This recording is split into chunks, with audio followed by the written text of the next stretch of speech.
नमस्कार, astro insights with Richa में आप सभी का स्वागत है। मैं हूं डॉक्टर ऋचा शुक्ला। मित्रों, मुझे बहुत अच्छा लग रहा है कि धीरे धीरे करके आप लोग मेरे चैनल से जुड़ रहे हैं। इसकी संख्या 3,500 के आसपास पहुंच गई है और मैं आशा करती हूं कि इसी तरह आप लोग मुझसे जुड़ते रहेंगे। मैंने आप सभी से कहा था कि आप जिन विषयों पर वीडियो देखना चाहते हैं उनके बारे में मुझे कमेंट सेक्शन में लिखें। और एक मित्र ने मुझे लिखा कि मैं विवाह में देरी के कारण और उसके निवारण के विषय में एक वीडियो बनाऊं। मुझे उनका सजेशन काफी अच्छा लगा और मुझे लगा कि हाँ, ये एक कॉमन इंटरेस्ट का टॉपिक है। बहुत लोग इस समस्या से जूझ रहे हैं और बहुत सारे लोग उनकी समस्या का फायदा भी उठा रहे हैं। ये शांति कराइए, वो शांति कराइए, इस तरह की। क्योंकि अगर विवाह में विलंब लिखा हुआ है, देरी लिखी हुई है, तो फिर वो होगी। इसलिए बहुत जरूरी है कि आप जाने कि कौन से कॉम्बिनेशंस होते हैं जिनकी वजह से आपके विवाह में विलंब होते हैं। चलिए शुरू करती हूं अपना वीडियो। सबसे पहली जो कंडीशन होती है या जो सूत्र है ज्योतिष में कि विवाह में देरी का कारण वो शनि से होता है। यदि शनि आपकी कुंडली में किसी भी तरह से सप्तम भाव से अपना कनेक्शन बना रहे हैं, सातवें घर के मालिक के साथ बैठे हुए हैं, सातवें घर में बैठे हुए हैं, सातवें घर को देख रहे हैं या सातवें घर के मालिक को देख रहे हैं, ये बात आप मान लीजिए कि आपका विवाह जो है वो डिलेड मैरिज का दिखाई देता है या कॉम्बिनेशन बनता है। डिलेड मतलब देर से शादी होना। तो पहला कॉम्बिनेशन जो है वो शनि का सातवें घर और सातवें घर के मालिक से संबंध का बनना विवाह में देरी का सबसे बड़ा कारण होता है। देश काल और वातावरण के हिसाब से हम डिलेड मैरिज को रखते हैं। प्राचीन समय में हो सकता है 17 साल भी लेट मैरिज हो, लेकिन आज के समय में 27-28 साल को हमको रखना चाहिए कि ये डिलेड मैरिज है, 27-28 के बाद की शादी को। यदि यही कॉम्बिनेशन शनि का सप्तम स्थान से संबंध आपके नवांश में भी बन जाता है, यानी लग्न कुंडली में तो है ही, लेकिन नवांश में भी हो जाता है, तो फिर आपका अति विलंब का योग बनता है, जिसको हम 32 के बाद रखेंगे। 32, 33, 34, जिस तरह भी फिर आपके कुंडली में जो कैलकुलेशन हम विवाह की एज की करते हैं वो जो आ रही होगी, उसी के हिसाब से आपका विवाह होगा। तो पहला सिद्धांत, शनि का लग्न में संबंध सातवें घर से या सातवें घर के मालिक से, और अगर नवांश में भी बन जाए तो अति विलंब से आपका विवाह होगा। दूसरा बहुत बड़ा कारण होता है कि यदि आपकी कुंडली में शुक्र, जो कि विवाह के कारक ग्रह हैं, ये स्त्री और पुरुषों में समान रूप से लागू है। इस पर मैंने बाकायदा एक रिसर्च की है कि ये बिल्कुल नहीं है कि लड़कियों के लिए बृहस्पति कारक है। नो, शुक्र का यदि सूर्य और चंद्रमा से एक साथ संबंध बन जाए, मतलब शुक्र सूर्य और चंद्रमा के साथ बैठ जाए, सूर्य एक तरफ हो 12वें घर में और चंद्रमा दूसरे घर में, या चंद्रमा 12वें घर में सूर्य दूसरे घर में, अगर शुक्र सूर्य और चंद्रमा से घिरा हुआ होगा, साथ बैठा हुआ होगा, तो निश्चित मानिए कि आपका विवाह विलंब से ही होगा। Delayed marriage is sure.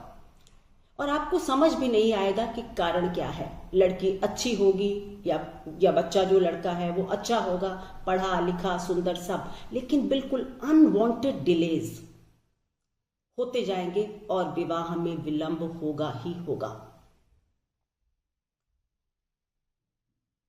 तीसरा संबंध जो बहुत ही इंपॉर्टेंट है, समझने का है, यदि शुक्र और मंगल की युति 12वें घर में हो जाती है तो भी ये डिलेड मैरिज का एक बहुत स्ट्रॉन्ग और पोटेंट, मतलब बहुत ताकतवर कॉम्बिनेशन बनता है।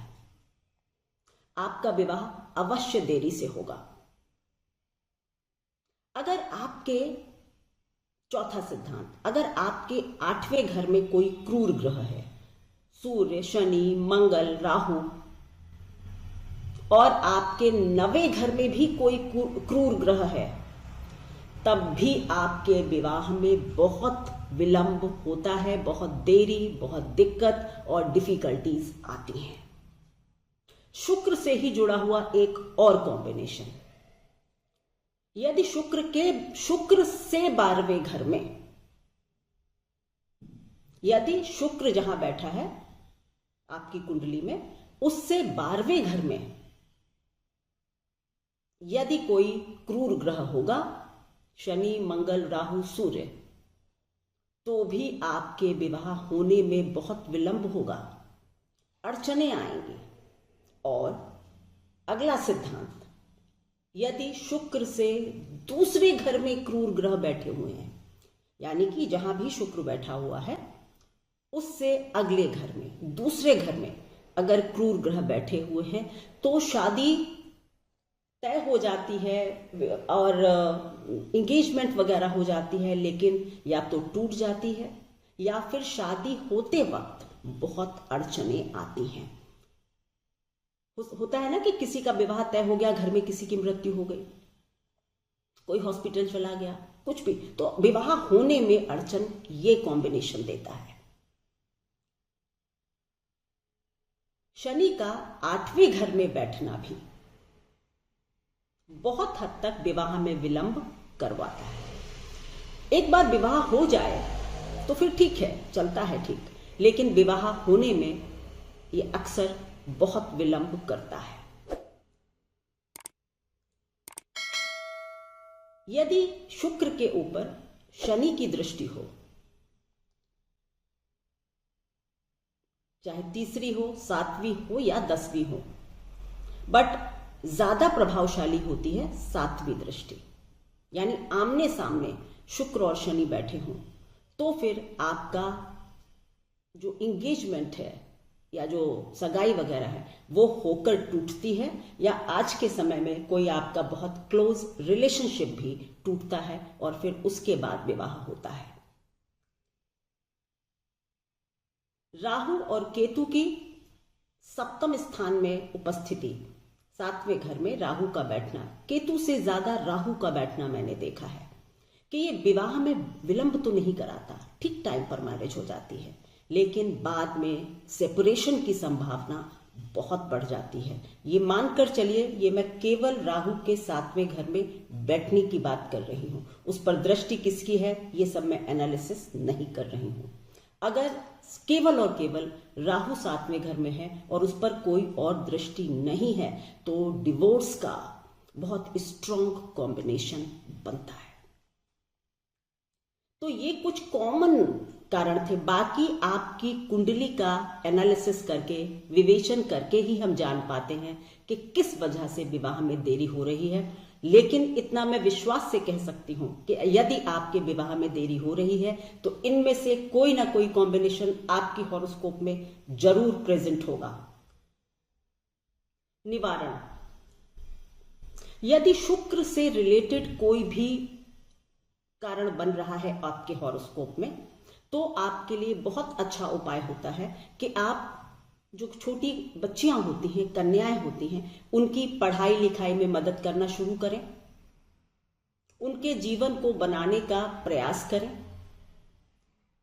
और सस्ता सा उपाय यह है कि शुक्रवार को छोटी कन्याओं को आप मीठा कुछ भी बनाकर, खीर वगैरह बनाकर भी खिला सकते हैं। ऐसा लगातार 5 शुक्रवार करना चाहिए।